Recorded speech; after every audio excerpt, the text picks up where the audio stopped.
சொல்கிறாருன்னா,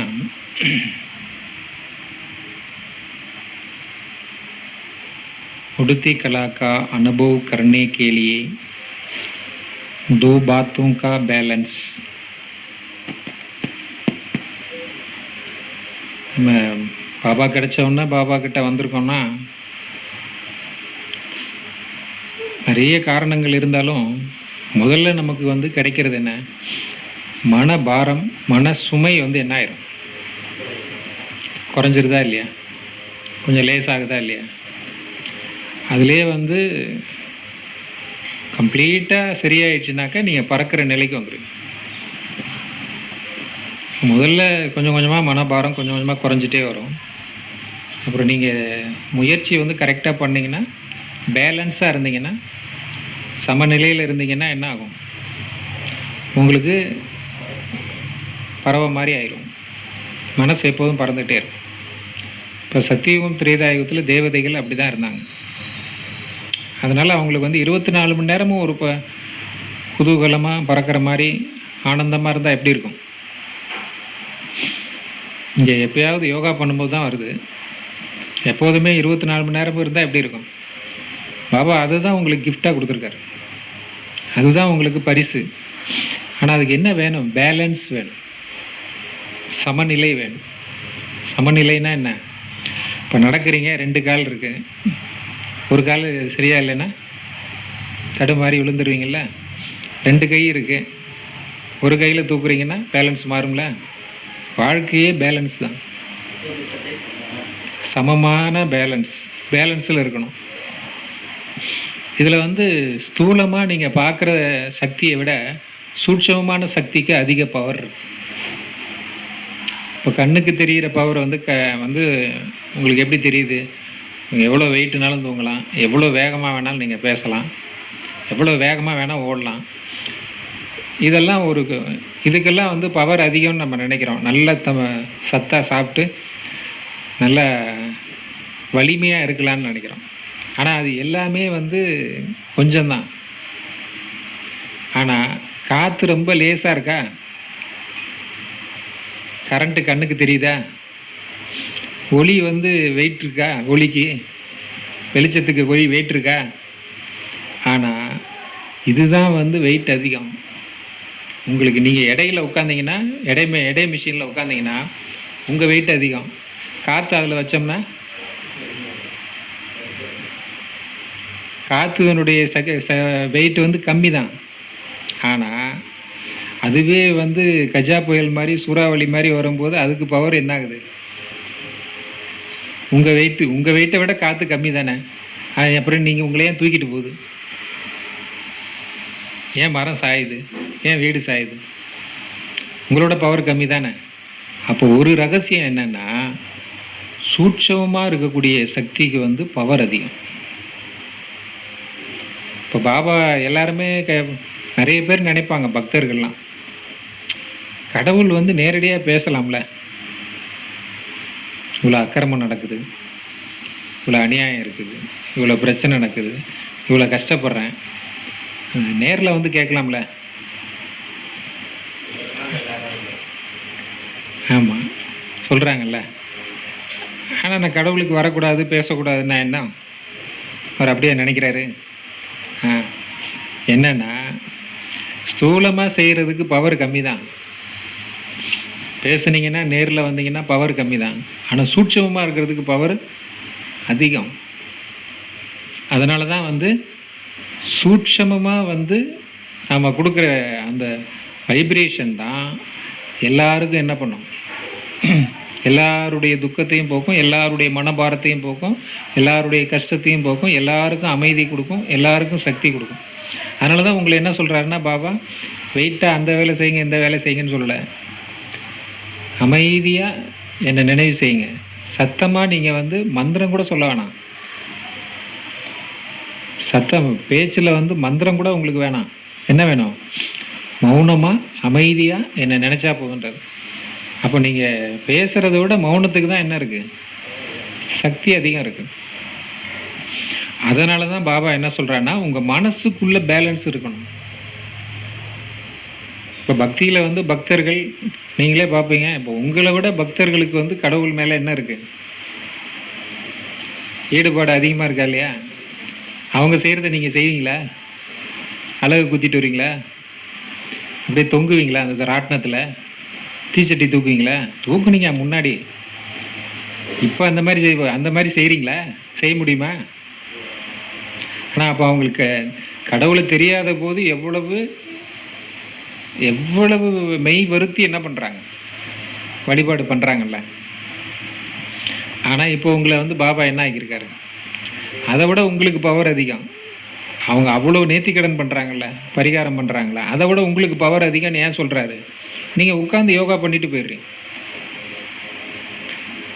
நீங்கள் காற்று மாதிரி கரண்ட்டு மாதிரி சூட்சமமாக என்ன பண்ணிடுறீங்க, போய் எல்லாருக்கிட்டே போய் சேர்ந்துடுறீங்க. அதனால தான் பாபா வந்து என்ன சொல்கிறாரு, உங்கள் மனசு வந்து எப்படி இருக்கணுன்றாருன்னா, ஞானயுக்து பாவனா அவர் ஸ்னேகயுக்து யோக்.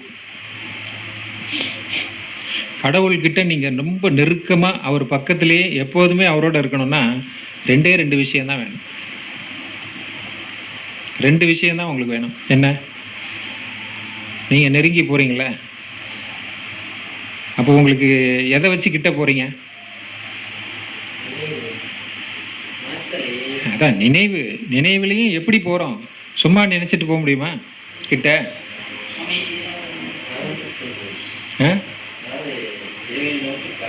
பறந்து செல்றது அதை கேட்கல நான். உங்கள் பாவனை எப்படி இருக்கணும்? மனசு அது இருந்தால் போதுமா? சத்தியம், தூய்மை இதெல்லாம் வேணாமா? அதை தான் கேட்குறேன். இப்போ சும்மானா போயிருமா மனசு? நீங்கள் தப்பு பண்ணிவிட்டு உட்காந்து யோகா பண்ணிங்கன்னா யோகா வருமா? மனசு நல்லா இருந்து யார்ட்டையாவது சண்டை போட்டு உட்காந்தா யோகா வருமா? யாரையா பற்றி கோல் சொல்லிட்டு வந்து உட்காந்திங்கன்னா யோகா வந்துடுமா? இல்லாத ஆளை பற்றி சொன்னீங்கன்னா உடனே யோகா வந்துடுமா? வராதுல்ல. அப்போ என்ன அர்த்தம்? பாவனை வந்து எப்படி இருக்கணும்னா, பாவனாக்கா ஃபல் பகவான் தேரகான்றாங்க. பகவான் வந்து நீங்கள் உங்கள் வசதியோ உங்களுடைய செல்வாக்கையோ உங்களுடைய பணம் பொருளையோ உங்களுடைய இதெல்லாம் அவர் பார்க்கல. எல்லாரும் அப்படி நினச்சிட்டு தான் போய் பரிகாரம் பண்ணுறாங்க. நான் 1008 தேங்காய் உடைக்கிறேன், நான் வந்து கோயிலில் வந்து தங்க கலசம் வைக்கிறேன், நான் அதை பண்ணுறேன், கோயிலை கட்டுறேன் இப்படின்னு போகிறாங்க. ஆனால் அதை பார்த்தா கடவுள் கொடுக்குறாரு? எதை பார்த்து கொடுக்குறாரு? உங்களுடைய பாவனை, உங்கள் மனசு எப்படி இருக்கு? நீங்கள் பிஸ்னஸ் கிடையாது, கமிஷன் கிடையாது, வியாபாரம் கிடையாது. ஆனால் பக்தி எல்லாம் எப்படி பண்ணுறீங்க? நீ எனக்கு இவ்வளோ கொடு, நான் உனக்கு அவ்வளோ கொடுக்குறேன் இல்லையா? பாஸ் பண்ணிடு, 108 தேங்காய் உடைச்சிட்றேன் இல்லையா? அப்போது கடவுளை வந்து நீங்கள் எந்த அளவுக்கு கீழே கொண்டு வந்துட்டீங்க. அவரும் வந்து லஞ்சம் வாங்குவாருங்க, அவரும் லஞ்சம் கொடுப்பாரு, லஞ்சம் வாங்குவார். அவருக்கு செஞ்சீங்கன்னா செய்வார். நீங்கள் தங்கத்தேர் ஓட்டினீங்கன்னா அவர் என்ன பண்ணுவார்? உங்களுக்கு முன்னாடி விஐபி சீட்டில் முன்னாடி உட்கார வைப்பார். இப்படி தானே மனிதர்களுடைய எண்ணம் பாவனை எல்லாம் இருக்குது. ஆனால் பாபா வந்து நமக்கு என்ன சொல்லியிருக்காரு? உங்கள் மனசு வந்து உங்கள் மனசில் எவ்வளோ அன்பு, எவ்வளோ உண்மை, எவ்வளோ தூய்மை, எவ்வளோ அக்கறையாக, எவ்வளோ வந்து எனக்கா பாபான்ற ஒன்றை அந்த ஈர்ப்பு யாருக்கு இருக்கோ அவங்களுக்கு தான் என்ன பலன். இல்லைன்னா இப்போ அந்த சாது சன்னியாசிகளை கூப்பிட்டு வந்திருக்கலாம்ல. இப்போ உங்களை விட எல்லாத்தையும் விட்டுட்டு சிவத்தொண்டு செய்யக்கூடிய சிவாச்சாரியார்கள், அதே நேரத்தில் சிவனுடைய பூஜாரிகள், சிவனுடைய இவங்கள்லாம் இருக்காங்க இல்லையா, சாமியார்கள்லாம் இருக்காங்க இல்லையா, அப்படியே உட்காந்து தவம் பண்ணி புத்துலாம் பிடிச்சிருதுல்ல உடம்பு ஃபுல்லாக. இப்போ அவங்கள கூப்பிட்டு பாபா ஞானம் கொடுக்கலையே சிவனுக்காக. உங்களை விட அதிகமாக அவங்க தானே பண்ணுறாங்க. இப்போ அவங்கள கூப்பிட்டு கொடுத்தாரா? அப்போ என்ன அர்த்தம்? யாருடைய மன பாவனை சுத்தமாக இருக்குது, யாருக்கு கடவுள் மேலே வந்து தீவிரமாக அன்பு இருக்குது, அவங்கள தான் கூப்பிட்டு என்ன பண்ணுறாரு? பாபா கொடுக்குறாரு. அதனால தான் இப்போ நம்மளை வந்து என்ன பண்ணியிருக்கார்? பாபா கூப்பிட்டுருக்காரு. ஞானயுக்து பாவனா அவர் ஸ்னேகியுக்து யோக். என்ன சொல்கிறாருன்னா, உங்களுக்கு வந்து உங்களுடைய பாவனை எப்படி இருக்கணும்னா, பாபா மேலே ஞானம் நிறைந்ததாக இருக்கணும், ஞானத்தோடு இருக்கணும். பக்தியில் வெறும் பாவனை இருக்கும், ஞானம் இருக்காது. அந்த லிங்கத்தில் பாலை ஊற்றணும், இது பண்ணணும், அதை அபிஷேகம் பண்ணணும், அதுவும் அந்த காட்சியை பார்க்கணும் அப்படின்னு தான் ஆர்வமாக இருப்பாங்களே தவிர, அவர் ஜோதியாக இருக்கார், இவ்வளோ பெருசாக இல்லை அப்படிங்கிற ஞானம் தெரியாது. அந்த லிங்கத்தில் பூஜை நடக்கிறத பார்க்கறதுக்கு தான் ஆர்வமாக இருப்பாங்களே தவிர, அவர் இந்த உருவம் கிடையாது, அது பூஜைக்காக வச்சுருக்காங்க, ஆனால் அவர் எப்படி இருக்கார், புள்ளியாக இருக்கார், ஜோதியாக இருக்காருன்னு உங்களுக்கு தான் தெரியும், அவங்களுக்கு. அதனால தான் பாபா என்ன சொல்கிறாருன்னா, ஞானத்தோட பாவனை இருக்கணும், ஞானத்தோட பாவனை இருக்கணும். ஒன்று. ரெண்டாவது, அன்பான நினைவு இருக்கணுமா, அன்பான யோகா. யோகா எப்படி இருக்கணுமா, அன்பாக இருக்கணுமா. இப்போ நம்ம 2 விதத்தில் யோகா பண்ணலாம். எப்படின்னா, இப்போ நமக்கு ஞானம் தெரிஞ்சிருச்சு என்னென்னா, நம்ம தலையில் எத்தனை ஜென்மத்து பாவம் இருக்குது, 63 ஜென்மத்தினுடைய பாவம் இருக்குது.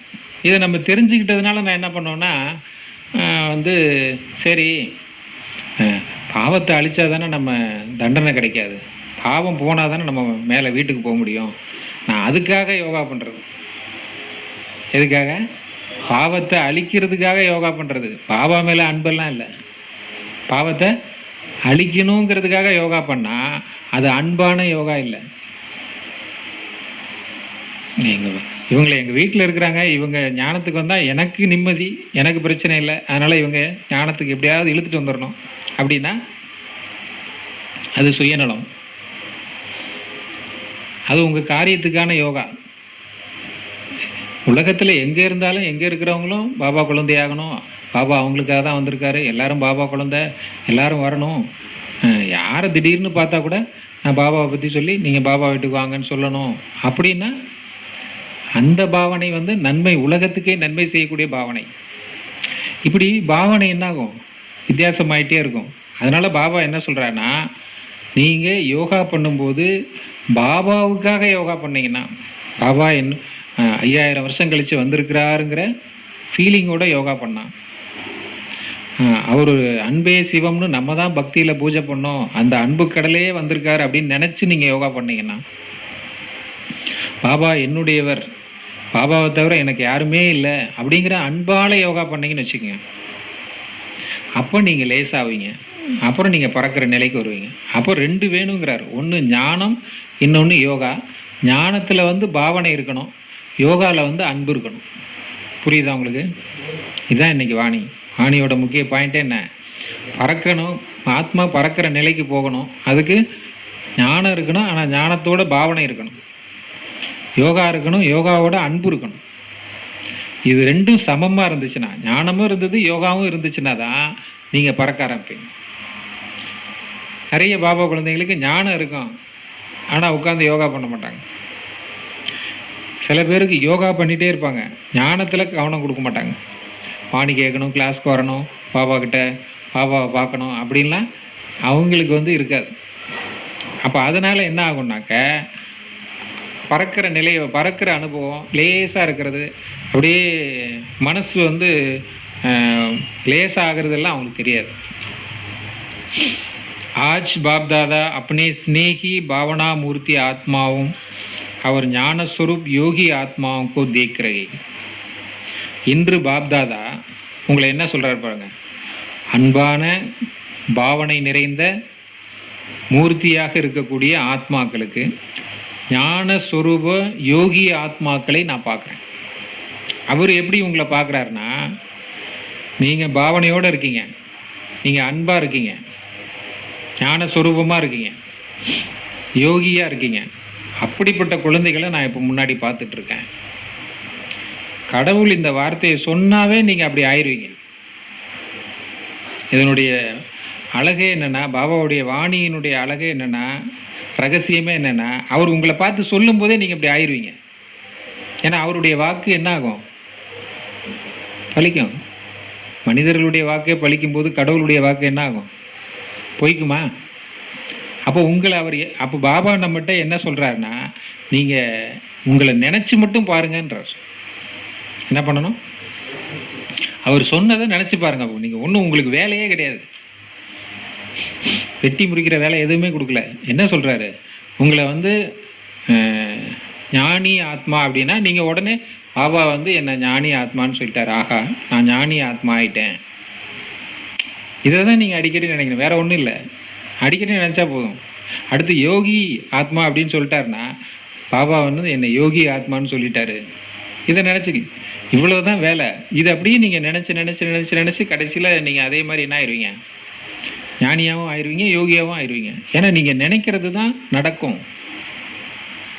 அதனால் நெகட்டிவாக நினைக்கக்கூடாது. எப்படி நினைக்கணும், பாசிட்டிவாக நினைக்கணும். இப்போ இல்லைன்றதை பற்றி பிரச்சனை இல்லை, ஆனால் நினச்சிங்கன்னா வந்துடும். ஆனால் நெகட்டிவாக நினச்சோன்னா நம்ம நெகட்டிவ் ஆயிரும். ஏன்னா நம்ம கையில் என்ன கொடுத்துருக்காரு பாபா, பவர் கொடுத்துருக்காரு. பகவானுடைய குழந்தை ஆயிட்டீங்கன்னா உங்களுக்கு சக்தி வந்துருச்சுங்க. அப்போ நீங்கள் என்ன நினைக்கிறீங்களோ அது மாதிரி நடக்கும். ஆனால் அப்போ எனக்கு யோகா வராது, எனக்கு அது தெரியாது, எனக்கு இது தெரியாது, நான் அப்படி நான் இப்படியெல்லாம் நினச்சிங்கன்னு வச்சுங்க, என்ன ஆகும், அதுவும் பலிக்கும்ல. இப்போ நிறைய பேருடைய பிரச்சனையே அதுதான். அவங்க புலம்புறாங்கன்னா, அவங்க வந்து நினைக்கிறாங்கன்னா, நம்ம கடவுள் குழந்தையான பிறகு கவனமாக இருக்கணும். நம்மளை பற்றியோ அடுத்தவங்களை பற்றியோ நம்ம என்ன பண்ணக்கூடாது, நெகட்டிவாக நினைக்கக்கூடாது. குறை இருக்கலாம், குறை இருக்கிறத பற்றி பிரச்சனை இல்லை, ஆனால் நினைக்கக்கூடாது. இவங்க எப்படி அவங்க அப்படின்னு நம்ம நினைக்கக்கூடாது. நினச்சோன்னாக்க அது நமக்கு தப்பாக இருந்துச்சுன்னா அது அந்த பாவம் யாருக்கு வரும், நமக்கு தான் வரும். அதனால தான் பாபா என்ன சொல்கிறாருன்னா, ஞானஸ்வரூப யோகி ஆத்மாக்கள் நீங்கள்லாம், நான் அப்படி தான் உங்களை பார்க்குறேன் அப்படின்னு பாபா சொல்கிறார். இப்போ பாபா நம்மளை அப்படி பார்க்கும்போது நம்மளை அப்படி பார்க்கணுமா இல்லையா? இப்போ நான் ஒன்றும் இல்லை, எனக்கு ஒன்றும் தெரியாது, எனக்கு ஒன்றும் வராது அப்படின்னு நினச்சா அப்புறம் அந்த குழந்தைங்கள பாபா என்ன பண்ண முடியும்? அவர் சொல்லிட்டாரு, இப்படி தான் நான் உன்னை பார்க்குறேன், நீ இப்படி தான் ஆக போகிற, நீ இப்படி தான் இருப்பேன்னு சொல்லிட்டாரு. நான் அப்படி நினைக்கல, நான் இப்படி நினச்சேன்னா என்ன அர்த்தம்? அதை தான் வித்தியாசம் நமக்கும் பாபாவுக்கும். அதை தான் மாற்ற சொல்கிறாரு. दोनों प्रकार की आत्माएं बाप को प्रिय है और दोनों ही बाप से अपने यदा स्नेह और भावना प्रमाण प्रत्यक्ष फल वर्षा के अधिकारी. அப்போ ஒன்று ஞானமூர்த்தி ஆத்மா, இன்னொன்று ஞானஸ்வரூப யோகி ஆத்மா. அதாவது அன்பு இருக்கு, பாவனை இருக்கு, சரியா? இன்னொருத்தவங்களுக்கு ஞானமும் இருக்கு, அதே நேரத்தில் யோகியாகவும் இருக்காங்க. ஒருத்தவங்கிட்ட வெறும் அன்பும் பாவனை தான், இன்னொருத்தவங்கிட்ட ஞானமும் பாவனையும் யோகாவும் இருக்கு. அதான் ரெண்டு விதமான ஆத்மாக்கள். அவங்க நினைக்கிறதுக்கான ஆஸ்திக்கு அதிகாரியாக ஆயிடுவாங்க. ज्ञानस्वरूप योगी तो आत्माएं अपने शक्ति प्रमाण बाप के समीप समान सर्व शक्तियों के अनुभूति का वर्षा प्राप्त कर रही है. ஞானஸ்வரூபத்தில் இருக்கக்கூடிய யோகி ஆத்மாக்கள் தன்னுடைய சக்தியின் மூலமாக பாபாவுக்கு பக்கத்தில், பாபாவுக்கு சமமாக சர்வ சக்திகளையும் அனுபவம் செய்து அந்த ஆஸ்தியை பிராப்தியாக அடைந்து கொண்டே இருக்கிறார்கள். நீங்கள் ஞானஸ்வரூபாவும் இருக்கீங்க, யோகியாகவும் இருக்கீங்க, பாபாவுக்கு பக்கத்தில் இருக்கீங்க, பாபாவுடைய அனுபவம் உங்களுக்கு கிடைச்சிக்கிட்டே இருக்கு. தோனோகி பிராப்தி ஸ்வரூப் ஹே. ரெண்டு வகையில் ஆத்மாக்கள் இருந்தாலும் ரெண்டு பேருமே பிராப்தி ஸ்வரூபம். அதாவது பாபா கிட்ட இருந்து அவங்க பிராப்தி அடைகிறாங்க. ஆனால் அளவு தான் வித்தியாசம். இவங்களும் அடைகிறாங்க, அவங்களும் அடைகிறாங்க. இல்லைன்னா அவங்க பாபா குழந்தையாக வரமாட்டாங்க. லேக்கின் தோனோக்கி பிராப்திக்கே அந்தர். ஆனால் என்ன சொல்கிறார் பாபா, ரெண்டு பேரும் ரெண்டு வகையான குழந்தைங்களும் பாபா குழந்தையாக இருந்தாலும் அவங்களுடைய பிராப்தி, அவங்க அடையிறதுல வித்தியாசம் இருக்குன்றார். ஒருத்தவங்க பாபா சொல்கிற மாதிரியே முழுசாக அவங்க எல்லாத்தையும் செய்கிறாங்க, கடைபிடிக்கிறாங்கன்னா அவங்க அடையிறதுக்கும், பாதி செய்கிறாங்கன்னா அவங்க அடையிறதுக்கு வித்தியாசம் இருக்குல்ல. அதான் பாபா சொல்கிறார். அப்போ ரெண்டு பேரும் பாபா குழந்தை, ரெண்டு பேருக்கும் பிராப்தி கிடைக்குது. ஆனால் ரெண்டு பேருடைய பலன்களும் வித்தியாசமாக இருக்கு. स्नेह और भावना मूर्ति बच्चे सदा भावना के कारण याद में रहते. அன்பு பாவனை, இந்த குழந்தைங்க பாவனை இருக்கிறதுனால சதா நினைவிலே இருப்பாங்க. சில பேர் பார்த்தீங்கன்னா பாபா குழந்தையாக இருப்பாங்க, ஞானம் அவங்களுக்கு நிறைய புரியாது, சும்மா படிக்காமல் சாதாரணமாக இருப்பாங்க. ஆனால் பாவனை இருக்கும், பாபா என்ன இருக்கும்? பாவனை இருக்கும். அதனால் வந்து அவங்க அந்த பாவனையினால் வந்து பாபாவை நினச்சிட்டே இருப்பாங்க. பாபாவை பற்றி முழுசாக தெரியாது. சும்மா பாபா சிவன் பாபா எனக்கு, அப்போ பாபா தான் எனக்கு செய்கிறாரு, அப்படி பாவனையிலேயே என்ன பண்ணுவாங்கன்னா பாபாவை நினைப்பாங்க. அவங்களுக்கு ஞானம்லாம் ஆழமாக தெரியாது. बाप से प्यार का अनुभव करते हैं, शक्ति का भी अनुभव भावना के फल के स्वरूप में रहते. அப்படி வெறும் பாவனை இருக்கிறவங்க பாபாவுடைய அன்பையும் அனுபவம் செய்கிறாங்க, பாபாவுடைய சக்தியையும் அனுபவம் செய்கிறாங்க, அந்த ஸ்வரூபமும் அவங்களுக்கு இருக்குது. लेकिन सदा और सर्व शक्तियों को अनुभव नहीं करते. ஆனால் அவங்க எப்படிங்க இங்கே வரும்போது பாவனையாக இருப்பாங்க, பாவனையாக நினைப்பாங்க, பாவனையினுடைய அனுபவத்தை பண்ணுவாங்க. ஆனால் சதா அவங்க இருக்க மாட்டாங்க. வெளியில் இருக்கும்போதெல்லாம் எப்படி இருப்பாங்க? சாதாரணமாக இருப்பாங்க. ஆனால் சதா சர்வ சக்திகளை அனுபவம் செய்ய மாட்டாங்க. ஞானஸ்வரூப் யோகித்துவ ஆத்மாएं सदा सर्व शक्तियों की अनुभूति द्वारा सहज विजय बनने का विशेष अनुभव करती. ஆனால் இதில் ரகசியம் என்னென்னா, ஞானமும் இருக்குது, ஞானஸ்வரூபமாகவும் இருக்கிறாங்க, யோகி ஆத்மாவும் இருக்கிறாங்கன்னு வச்சுங்க. அவங்க சர்வ சக்திகளையும் அனுபவத்தின் மூலமாக சகஜமான வெற்றியை விசேஷமாக அனுபவம் பண்ணுவாங்க. எப்போதுமே அனுபவம் பண்ணிகிட்டே இருப்பாங்க. ஞானஸ்வரூபமாக இருக்கிறவங்க எப்போதுமே சக்திகளை அனுபவம் பண்ணிகிட்டே இருப்பாங்க, வெற்றி அனுபவம் கிடச்சிக்கிட்டே இருக்கும். சமான்தாக்க அனுபவ கருத்தி, பாபாவுக்கு சமமாக இருக்கிற மாதிரியே அனுபவம் வருமா? तो दोनों प्रकार के बच्चे वृद्धि को प्राप्त कर रहे हैं.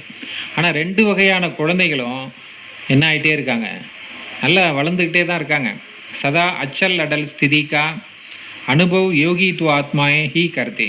ஆனால் இதில் வந்து ஒரு முக்கியமான விஷயம் சொல்கிறார் பாபா.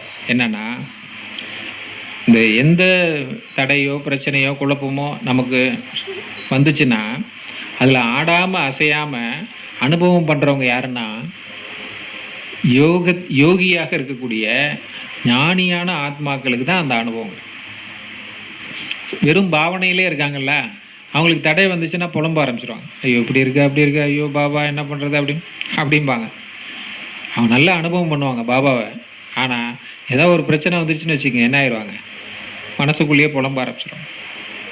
ஆனால் ஞானியாகவும் யோகியாகவும் இருக்கிறாங்க, கரெக்டாக இருக்காங்கன்னு வச்சுக்கோங்க, அவங்க தடை வந்தாலும் எப்படி இருப்பாங்க? ஆடாமல் அசையாமல் இருப்பாங்க. பாபா இருக்கார், என்ன பண்ண முடியும்? நான்லாம் பயப்பட மாட்டேன், அப்படி இருப்பாங்க. இது வித்தியாசம். அவங்க அனுபவம் பண்ணுறாங்க. तो दोनों प्रकार के स्नेही व भावना स्वरूप आत्माएं भावना से स्नेह से आगे बढ़ रहे हैं, लेकिन सदा विजय नहीं. ஆனால் வெறும் பாவனை இருக்குன்னு வச்சுங்க, அன்பு இருக்குன்னு வச்சுங்க, அவங்க வந்து முன்னேறிட்டே தான் இருக்காங்க. ஆனால் சதா வெற்றி கிடைக்காது, சதா வெற்றி கிடைக்காது. சில இது வந்து அவங்களுக்கு நடக்கும், நடக்காது, லேட்டாக நடக்கும். காரணம் என்னென்னா, பாபா சொல்கிறாரு, பாபானால இல்லை, அவங்களால தான் அவங்க அப்படி இருக்காங்க. स्नेही आत्मा में के मन में मुख से सदा बाबा बाबा इस कारण समय प्रीति समय सहयोग प्राप्त होता रहता. வெறும் அன்பு பாவனை இருக்குல்ல, அவங்களுடைய மனசு வாயில் எப்போதும் பாபா பாபான்னு வந்துகிட்டே இருக்கும். நிறைய மாதாசை நான் பார்த்துருக்கேன். அவங்க சும்மா எப்போ பார்த்தாலும் பாபா பாபான்னு தான் இருப்பாங்க. ஆனால் பாவனை இருக்கும், சக்தி இருக்காது. நம்மகிட்டே சொல்லிகிட்டே இருப்பாங்க. அதனால் வந்து அவங்களுக்கு உதவி கிடச்சிக்கிட்டே இருக்கும், யாராவது உதவி பண்ணிகிட்டே இருப்பாங்க, வந்துக்கிட்டே இருக்கும். பாவனா கா ஃபல் சமய பிரமான் பாப் துவாரா பிராப்த் ஹோஹி ஜாத்தா ஹை. பாவனைக்கான பலன் நேரப்பிரகாரம் பாபா மூலமாக கிடைத்து கொண்டே இருக்கும். யாருக்கு? பாவனைக்கான பலன். लेकिन समान बनने में ஞானி துவா யோகி ஆத்மாயே சமீபே. ஆனால் பாபாவுக்கு சமமாகணும், அதான முக்கியம். சும்மா நீங்கள் நினைக்கிறது மட்டும் நடந்தால் போதாது, நீங்கள் பகவானுக்கு சமமாகணும், பாபாவுக்கு சமமாகணும். அது வந்து யார் பண்ணுறாங்க? ஞானி ஆத்மா, யோகி ஆத்மா, அவங்க தான் பாபாவுக்கு பக்கத்தில் இருக்காங்க. इसलिए பாவனா அவர் ஞானஸ்வரூப் बनने का लक्ष्य रखो. அதனால் பாபா வந்து உங்களை என்ன சொல்கிறாருன்னா, வெறும் பாவனையோடு விட்டுறாதீங்க, நின்றாதீங்க. பாவனையோடு உங்களுக்கு ஞானஸ்வரூபம் வேணும், யோகியாக இருக்கும். அது மாதிரி நான் ஆகணும்னு லட்சியம் வைங்க. ஜித்தனா பாவனாகோ உத்தனாகி ஞானஸ்வரூப் பீகும். பாபா சொல்கிறார், எவ்வளவு பாவனை இருக்கோ அவ்வளவு ஞான சுரூபமாகவும் இருக்கணும், ஞானமும் உங்கள் கையில் தெளிவாக இருக்கணும். இந்த உதாரணத்துக்கு இப்போ வந்து நீங்கள் பாபா குழந்தையாக இருக்கீங்க, ஞானம் கேட்குறீங்க, நீங்கள் தான் தேவதையாக போகிறீங்க. கோயிலில் இருக்கிற தேவதைகள் யார்? நீங்கள் தான். அப்போ ஞானம் வந்து உள்ளே போயிடுச்சுன்னா அவங்க கோயிலில் போய் என்ன பண்ண மாட்டாங்க, மறுபடியும் அவங்களுக்கு கும்பிடணும்னு தோணாது. ஏன்னா அங்கே போனோன்னா அந்த சாமியே யார்? நான் தான். வெளியில் சொல்ல முடியாது. ஆனால் நான் மனசுக்குள்ளே என்ன நினைக்கிறேன், பாபா சொல்லிட்டார், நான் தான் உன்னை இப்படி ஆக்கியிருக்கேன், நீ அப்படி ஆக போகிற அப்படின்னா அங்கே போய் என்ன பண்ண முடியாது. எல்லோரும் கூட போவீங்க, எல்லாம் கும்பிடுவாங்க, ஆனால் நீங்கள் மனசுக்குள்ளே என்ன பண்ணுவீங்க? அதுதான் ஞான சுரூபம். ஆனால் சில பாபா குழந்தைங்க என்ன பண்ணுவாங்கன்னா இப்படி இருக்க மாட்டாங்க, அங்கேயும் போய் சாமி கும்பிடுவாங்க. அப்போ அவங்களுக்கு என்ன இருக்குன்னா வெறும் பாவனை தான் இருக்குது, என்ன இல்லை, நான் தான் அப்படி ஆக போகிறேங்கிற எண்ணம் இல்லை. என்ன தான் சாமி கும்பிட்றாங்க, எனக்கு தான் பூஜை நடக்குதுங்கிற எண்ணம் இல்லை. அவங்க என்ன நினைக்கிறாங்க, அது சாமி தானே. அதில் தான் வித்தியாசம் வருதுன்றார் பாபா. அப்போ வெறும் பாவனை மட்டும் இல்லை, ஞானமும் வேணும். அதனால் நீங்கள் லட்சியம் வைக்கணும். பாவனையோடு மட்டும் இருந்தால் போதாது, ஞானம் வந்து முழுமையாக இருக்கணும். ज्ञानयुक्त भावना, स्नेह संपन्न योगी आत्मा, ये दोनों का बैलेंस सहज उड़दी कला का अनुभव कराता है. बाप समान अर्थात दोनों को समानता. அப்போ பாபா வந்து ரொம்ப தெளிவாக உங்களுக்கு சொல்கிறார், ஞானம் நிறைந்த பாவனை, அன்பு நிறைந்த யோகா, அந்த மாதிரி ரெண்டுமே சமநிலையில் இருந்தால் நீங்கள் பறக்கக்கூடிய கலையை அனுபவம் பண்ணலாம். ஞானம் நிறைந்த பாவனை, அன்பு நிறைந்த யோகா, இது ரெண்டு இருந்தால் நீங்கள் பறக்கிற அனுபவம் பண்ணலாம். ஏன்னா பாபாவுக்கு சமம் ஆகணுமா இல்லையா? அப்போ தான் உங்களுக்கு இந்த இருக்கிற எல்லாத்துலேருந்து நீங்கள் வெற்றி அடைய முடியும், எல்லாருக்கும் நீங்கள் உதவி செய்ய முடியும். वरदानम लगाव के सूक्ष्म दागों को समाप्त कर उड़ती कला में उड़ने वाली संपूर्ण फरिश्ता भव. பற்று இருக்குல்ல, பற்று வந்து எப்படி இருக்குன்னா, பாபா குழந்தையானவொன்னே நம்ம நிறைய பற்றெல்லாம் விட்டுருவோம். போக போக என்ன பண்ணுவோம், சரி நீ ஆத்மா, உன்னோட பாற்று, நீ நடிக்கிற, உனக்கு உதவி செய்கிறேன், ஆனால் உன் பின்னாடியே நான் சுற்றிட்டு இருக்க முடியாது அப்படின்னு என்ன பண்ணுவோம், உனக்கு என்ன செய்யணுமோ செஞ்சுட்டு நான் என் வேலையை செய்ய ஆரம்பிச்சிடும் இல்லையா? பற்று இருக்காது. ஆனால் பற்றோட சூட்சமமான முடிச்சிருக்குன்றார். பற்றில் என்ன இருக்கா, ஆழமாக முடிச்சிருக்கு. அந்த முடிச்சு என்ன பண்ணோம், இப்போ நாங்கள் சேவை பண்ணிகிட்ருக்கேன், உடனே என்ன ஆகும்னா என்னை இழுக்கும். வீட்டில் ஒரு விஷயம்னாக்கா டக்குன்னு என்ன ஆகணும், உடனே நினைப்போம், அம்மாவை நினைப்போம், குழந்தைங்களை நினைப்போம், பேரன் பேத்தி நினைப்போம், ஏதாவது நினைப்போம். இப்போ சீக்கிரம் என்ன ஆகும், அப்போ சூட்சமமாக அந்த முடிச்சு என்ன பண்ணுது, பாபா மேலேயும் பற்று இருக்கும். பாபாவுக்கு வந்து சேவை செய்யணும், பாபாவிட்ட எல்லாம் நிறைய செய்யணும் அப்படின்னு ஆசையெல்லாம் இருக்கும். ஆனால் அந்த பற்று என்னாகும், பேரன் பேத்திங்கிற பற்று கூட என்ன பண்ணும், அப்படியே இழுக்கும், போகணும் நம்ம அப்படின்னு. அப்போ இந்த சூட்சமமான முடிச்சிருக்கு இல்லையா, இதை நீங்கள் என்ன பண்ணணும்னா சமாப்தி பண்ணாதான் பறக்க முடியும். இந்த சூட்சமமான முடிச்சு உங்களை கீழே இழுத்துக்கிட்டே இருக்கும், நீங்கள் பறந்துக்கிட்டே இருப்பீங்க. ஆனால் சூட்சமமான முடிச்சு உங்களை என்ன பண்ணும், இழுக்கும். அவங்க என்ன பண்ணுவாங்க, நான் இல்லைன்னா என்ன பண்ணுவாங்க, அவங்களுக்கு தெரியாதுங்க, நான் போய் தாங்க பண்ணணும் அப்படின்னா என்ன ஆகும், அந்த சூட்சமமான முடிச்சு. இப்போ ஏங்க, நீங்களும் ஆத்மா, அவங்களும் ஆத்மா, நீங்களும் பாபா குழந்தை, அவங்களும் பாபா குழந்தை. அவங்களுக்கு ஞானத்தில் இல்லைனாலும் பாபா குழந்தை தான் அவங்க. அப்போ அவங்களுக்கும் எல்லாமே தெரியும். ஆனால் நீங்கள் இருக்கிறீங்கன்றதுனால அவங்க எதுவுமே செய்ய மாட்டாங்க. நான் இருக்கிறதுனால நான் மற்றவங்க என்ன பண்ண மாட்டாங்க, செய்ய மாட்டாங்க. ஆனால் அவங்களுக்கு தெரியாதுன்னு நினைக்கிறீங்களா? நல்லா தெரிஞ்சுக்கங்க, 63 ஜென்மமாக எல்லா அந்த ஆத்மா என்னென்ன செஞ்சதோ அது எல்லாமே ஆத்மாவில் ரெக்கார்டில் இருக்குது. இப்போ உதாரணத்துக்கு ஒரு அம்மா தோசை சுட்டு கொடுக்குறாங்க, சமைக்கிறாங்க, எல்லாமே பண்ணுறாங்க. அவங்க பையனாக ஒருத்தர் இருக்கார், அவருக்கு சமைக்க தெரியாது. ஏன்னா அம்மா தானே எல்லாம் செஞ்சு கொடுக்குறாங்க. பையங்க போய் சமைக்க போகிறாங்களா? சமைக்க மாட்டாங்க. ஆனால் நீங்கள் அப்படி நினைக்காதீங்க. போன ஜென்மத்தில் அவங்க லேடிஸாக இருந்தால், போன ஜென்மத்தில் அவன் பொம்பளையாக பிறந்திருந்தா அந்த ஆத்மா எல்லாம் சமையல் பண்ணியிருக்குமா இல்லையா? பண்ணியிருக்குமா இல்லையா? அப்போ அது இப்போ நினச்சாலும் அதை என்ன பண்ணலாம், கொண்டு வர முடியுங்களா? அப்போ நிறைய ஆண்கள் ஏன் சமைக்கிறாங்க? அவங்களுக்கு சமைக்க எப்படி தெரியுது? எப்படி தெரியுது? போன ஜென்மங்களுக்கு முன்னாடி ஜென்மங்கள்ல அவங்க என்னவா இருந்திருக்காங்க? லேடிஸாக இருந்திருக்காங்க. அதனால் ஒரு ஆத்மாவுக்கு இது தெரியும் இது தெரியாதுன்னு நீங்கள் என்ன பண்ண முடியாது, நீங்கள் சொல்லக்கூடாது, நீங்கள் நினைக்கவும் கூடாது. அந்த ஆத்மா நினச்சா செய்யும். நீங்கள் விட்டுட்டு போனீங்க, ஆள் இல்லைன்னா என்ன பண்ணுவோம்? அதுவும் செய்யும். ஆனால் நம்ம தான் என்ன பண்ணுறோம், இங்கேருந்து நினச்சிக்கிட்டே இருப்போம், ஐயோ என்ன பண்ணுறது தெரியாது, நம்ம போய் தான் பண்ணி கொடுக்குறோம், நம்ம இல்லைன்னா அவங்களுக்கு தெரியாது அப்படின்னு. இதெல்லாம் நம்மளாம் நினைக்கிறது. அதனால தான் பாபா சொல்கிறாரு, இந்த சூட்சம பற்றினுடைய முடிச்சுகளை அழிச்சிட்டிங்கன்னா பறக்கக்கூடிய கலையில் பறக்கக்கூடிய சம்பூர்ண ஃபரிஸ்தா ஆகுங்க. அப்போ பாபா என்ன வரம் கொடுக்குறாருன்னா, பறக்கக்கூடிய சம்பூர்ண ஃபரிஸ்தா ஆகணும்னா சூட்சமமாக இருக்கக்கூடிய பற்றோட முடிச்சுகள் எல்லாம் நீங்கள் என்ன பண்ணணும், சமாப்தி பண்ணணும். கடைசியில் அப்படி தான் எல்லாரும் போகிறோம். அதனால் நம்ம இப்போவே அதுலேருந்து என்ன ஆகணும், விடுபடணும், பயிற்சி பண்ணணும்.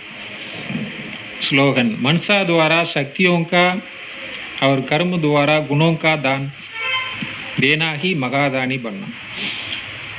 இப்போ சேவையை பாபா இப்படி சொல்கிறார், மனதின் மூலமாக சக்திகளை கொடுங்க. மனதின் மூலமாக அதான் யோகா பண்ணுறீங்களா, யாருக்குனாலும் உலகத்துக்கேனாலும் உள்ள யாருக்காவது அவசியம் கேட்டாங்கன்னா அவங்களும் என்ன பண்ணணும், நீங்கள் யோகா பண்ணும்போது மனசின் மூலமாக மற்ற ஆத்மாக்களுக்கு என்ன கொடுக்கலாம், சக்தியை கொடுக்கலாம். ஆனால் நம்ம செயல் மூலமாக குணங்களை கொடுக்கணும். செயல் மூலமாக குணங்களை கொடுக்கலாம். யோகா பண்ணி சக்தி கொடுக்கலாம். ஆனால் நடத்தையின் மூலமாக என்ன பண்ணோம், குணங்களை கொடுக்கலாம். நீங்கள் அன்பாக நடந்துக்கிட்டிங்கன்னா அவங்க என்ன சொல்லுவாங்க, ரொம்ப அன்பானவங்க. நம்ம இறக்கப்பட்டீங்கன்னா என்ன சொல்லுவாங்க, ரொம்ப இறக்க மனசு இல்லைங்க. அப்போ அது குணம் எப்படி வருது? நீங்கள் நடந்துக்கிறத வச்சு தான் என்ன ஆகுது, இவங்க ரொம்ப கோவப்படுவாங்க, ரொம்ப வேகமாக இருப்பாங்க அப்படின்னா நீங்கள் நடந்துக்கிறத வச்சு தான் என்ன பண்ணுவாங்க, சொல்லுவாங்க. அப்போ பாபா என்ன சொல்கிறாரு, கர்மத்தின் மூலமாக குணத்தை கொடு. குணத்தை தானாக ஒரு பார்சல் பண்ணி கொடுக்க முடியாது. நீங்கள் நடந்துக்கிறத வச்சு தான் குணம் மற்றவங்களுக்கு என்ன ஆகும், போய் சேரும். அப்போ மனசின் மூலம் சக்தி, நடத்தையின் மூலமாக குணங்களை கொடுங்க. இதான் ஸ்லோகன். எவ்வளோ இருக்குது, அவ்வளோ அழகான ஸ்லோகன் பாருங்கள். இதை சிந்தனை பண்ணிங்கன்னா உங்களுக்கு இன்னும் நிறையா வரும். இதுதான் பாபா ஞானம் கேட்டு நம்ம அதை சிந்தனை பண்ண தான் நமக்கு சக்தி கிடைக்கும். மாடு என்ன பண்ணுது, நல்லா புல்லையோ வைக்கோலையோ மொத்தமாக சாப்பிட்டுட்டு ஒரு இடத்துல போய் என்ன பண்ணுது, படுத்துட்டு என்ன பண்ணுது, அதை அசை போட்டு அதை ஒன்று ஒன்றா அதை நேரத்தை கரெக்டாக என்ன பண்ணுது, சக்தி ஆக்குதா. இப்போ உங்களுக்கு சாப்பாடும் அப்படி தான்.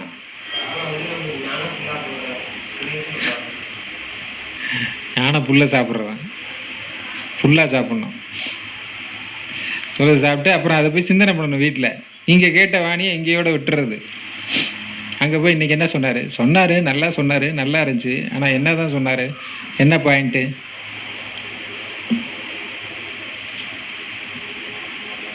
இது மாதிரி ஆகிறதுக்கு காரணம் என்ன தெரியுமா, நமக்கு பல விதமான சிந்தனைகள் இருக்கிறதுனால தான் இது பதிய மாட்டேங்குது. ஏன்னா 8 மணிக்கு முடிச்சுட்டு எனக்கு வேலைக்கு போகணும். நான் இப்போ சிந்தனை எங்கே இருக்கும், இது சரி வாணி கேட்டாச்சுங்க, நல்லா இருக்குது, பாபா சொல்லிட்டாரு, பாபா சொன்ன மாதிரி நான் காலைல போய் கேட்டுட்டு புக் சாப்பிட்டு வந்துட்டேன், அடுத்து நான் வேலைக்கு போகணும். அப்போ அந்த பாயிண்ட் எல்லாம் என்ன ஆயிரும். ஆனால் உங்கள் சிந்தனை எப்படி இருக்கணும்னா, பாபா ஆஹா பாபா கிட்ட பாபா இந்த பாயிண்ட் சொல்கிறார், இதுக்கு என்ன அர்த்தம், இதை எப்படி செய்யணும், இதுக்கு இதை வேறு என்னெல்லாம் இதை பற்றி சொல்கிறாரு பாபா, இது எப்படி நம்ம கொண்டு வர்றது, நம்ம வேலை நம்ம சூழ்நிலைக்கு தகுந்த மாதிரி இதை எப்படி நம்ம தாரணை பண்ணுறது, கடைபிடிக்கிறது, இப்படின்னு யார் சிந்தனை பண்ணணும்? உங்களுக்காக நான் உட்காந்து பண்ணிகிட்டு இருக்க முடியுமா? நீங்கள் தான் என்ன பண்ணணும், உங்கள் சூழ்நிலை, உங்கள் குடும்பம், உங்கள் அமைப்பை வச்சு நீங்கள் தான் என்ன பண்ணணும், யோசிக்கணும். வேலை செய்யும்போது யோசிக்கலாம், யாரும் யோசிக்கக்கூடாதுன்னு உங்களை தடுக்கிறாங்களா? இதெல்லாம் யோசிச்சேன்னா போலீஸ் ஸ்டேஷனில் கொண்டு உள்ளே வச்சுருவோம். நம்ம நினைக்கிறது தெரியுமா, இல்லைங்கம்மா நினைக்கிறோமா இல்லை நல்லா நினைக்கிறோமான்னு யாருக்கு தெரியும்? பாபாவுக்கு தான் தெரியும், வேறு யாருக்கும் தெரியாது. நம்ம நினைக்கிறது வேறு யாருக்கும் கண்டுபிடிக்க முடியாது. ஓரளவுக்கு தான் முகத்தை வச்சு கண்டுபிடிக்கலாம். இது என்ன உம்முன்னு இருக்கு, ஒரு மாதிரி இருக்கே இது அப்படின்றது என்ன லேசாக தான் கண்டுபிடிக்க முடியும்.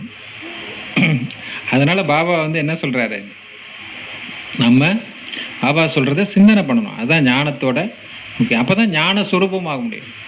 அப்போ தான் பாபாவுக்கு சமமாக முடியும், பறக்க முடியும். அச்சா, ஓம் சாந்தி.